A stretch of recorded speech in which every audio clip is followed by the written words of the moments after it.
আমরা আমাদের সন্তানগুলোকে সম্পদ না বানিয়ে আমরা সম্পদের পেছনে ছুটি।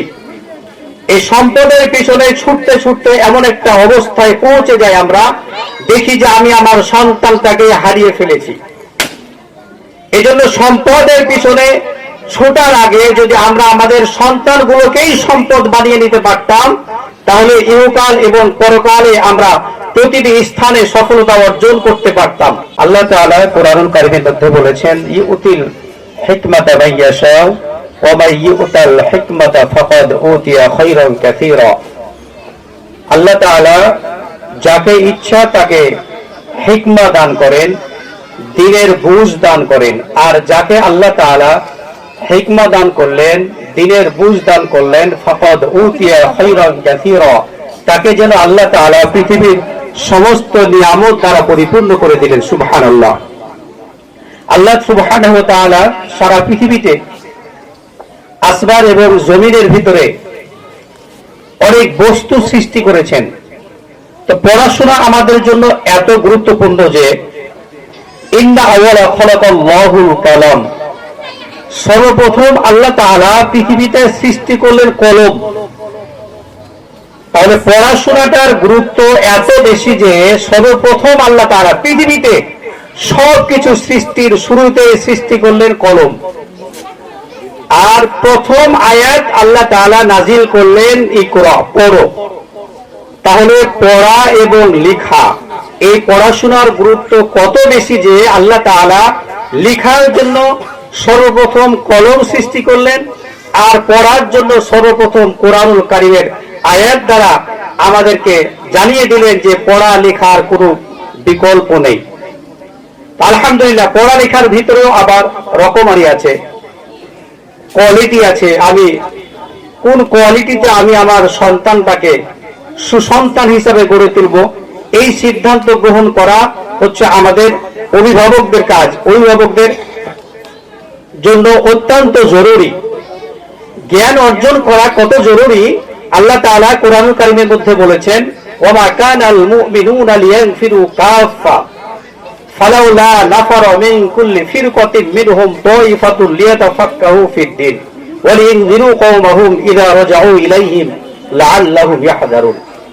মুসলমানেরা যখন বিধর্মীদের সাথে, অমুসলিমদের সাথে চূড়ান্ত যুদ্ধে যখন লিপ্ত হয়, যখন চূড়ান্ত যুদ্ধ শুরু হয়, এরকম চূড়ান্ত যুদ্ধের সময়তেও আল্লাহ তাআলা মুসলমানদেরকে স্মরণ করিয়ে দিয়েছেন, যুদ্ধের ময়দানে গিয়েও প্রত্যেক মুসলমানদের জন্য যুদ্ধে যাওয়াটা সমীচীন নয়, বরং একটা দল যুদ্ধে যাবে আর আরেকটা দল দ্বীনি শিক্ষার আঞ্জাম দিবে। দ্বীনি শিক্ষা একে অপরের সাথে শেয়ার করবে, শিখবে, তারা শেখাবে এবং পরবর্তী সময়ে নিজ নিজ কওমের কাছে গিয়ে তারা তাদের দ্বীনি শিক্ষা মানুষের মাঝে ছড়িয়ে দিবে। এটি আল্লাহ তাআলা আমাদেরকে নির্দেশ দিয়েছেন। সম্মানিত উপস্থিতি, আমরা আমাদের সন্তানগুলোকে সম্পদ না বানিয়ে আমরা সম্পদের পেছনে ছুটি। এই সম্পদের পেছনে ছুটতে ছুটতে এমন একটা অবস্থায় পৌঁছে যাই, আমরা দেখি যে আমি আমার সন্তানটাকে হারিয়ে ফেলেছি। এজন্য সম্পদের পিছনে ছোটার আগে যদি আমরা আমাদের সন্তানগুলোকেই সম্পদ বানিয়ে নিতে পারতাম, তাহলে ইহকাল এবং পরকালে আমরা প্রতিটি স্থানে সফলতা অর্জন করতে পারতাম। হযরত আলী রাদিয়াল্লাহু তাআলা আনহু বলছেন, আল ইলমু খায়রুম মিনাল মাল, সম্পদ অর্জনের চাইতে দ্বীনি ইলম অর্জন করা, দ্বীনি শিক্ষা অর্জন করা, ধর্মীয় শিক্ষা অর্জন করা অনেক অনেক উত্তম। কারণ হিসেবে তিনি বলেছেন যে আল ইলমু ইয়াহরুসুকা আর ওয়া আনতা তাহরুসু। মানুষের যদি সম্পদ থাকে, যার যত বেশি সম্পদ আছে, এই সম্পদকে মানুষ পাহারা দেয়। যদি আরো বেশি সম্পদ হয় তাহলে নিজে পাহারা দিতে পারে না, অনেকগুলো সিকিউরিটি গার্ড রাখতে হয়। কিন্তু দ্বীনি শিক্ষা এমন একটি শিক্ষা, এই শিক্ষা অর্জন করলে সে অন্য কাউকে পাহারা দিবে না, বরং দ্বীন তাকে পাহারা দিবে, ইলম তাকে পাহারা দিবে। মানুষের সম্পদ একটা সময় শেষ হয়ে যেতে পারে। মানুষের সম্পদ যত বেশি খরচ করবে তত বেশি শেষ হতেই থাকবে, কমতে থাকবে। কিন্তু দ্বীনি শিক্ষা যত বেশি ব্যয় করতে থাকবে, এই দ্বীনি শিক্ষা আরো বেশি বৃদ্ধি হতে থাকবে। সম্মানিত উপস্থিতি, কোন একটা সময় সম্পদ দরিদ্র হয়ে যেতে পারে, কিন্তু দ্বীনি শিক্ষা কখনো দরিদ্র হয় না। এই বিষয়গুলো আমাদেরকে খেয়াল রাখতে হবে।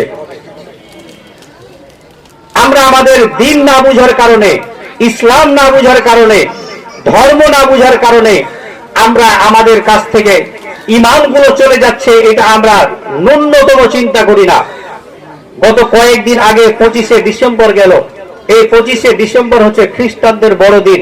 আমি অনেক মুসলমানদেরকে দেখেছি, তথা কথিত যারাকে আমরা শিক্ষিত মনে করি, এরকম অনেককে আমি এই 15 ডিসেম্বরে ফেসবুকের মাধ্যমে তাদেরকে বড়দিনের শুভেচ্ছা জানাইতে আমি দেখেছি।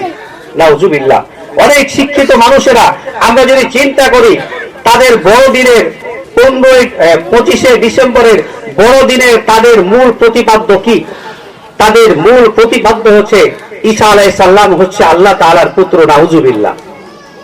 তাদের এই মূল প্রতিপাদ্যর সাথে আমরা একত্রতা প্রকাশ করে তাদেরকে আমরা বড়দিনের শুভেচ্ছা জানিয়ে আমরা যে আমাদের ঈমানগুলোকে বিক্রি করে দিয়েছি, ঈমান যে হরণ হয়ে যাচ্ছে আমাদের, এই বিষয়ের প্রতি আমাদের ন্যূনতম কর্ণপাত নেই। এর কারণ হচ্ছে দ্বীনি শিক্ষার অভাব।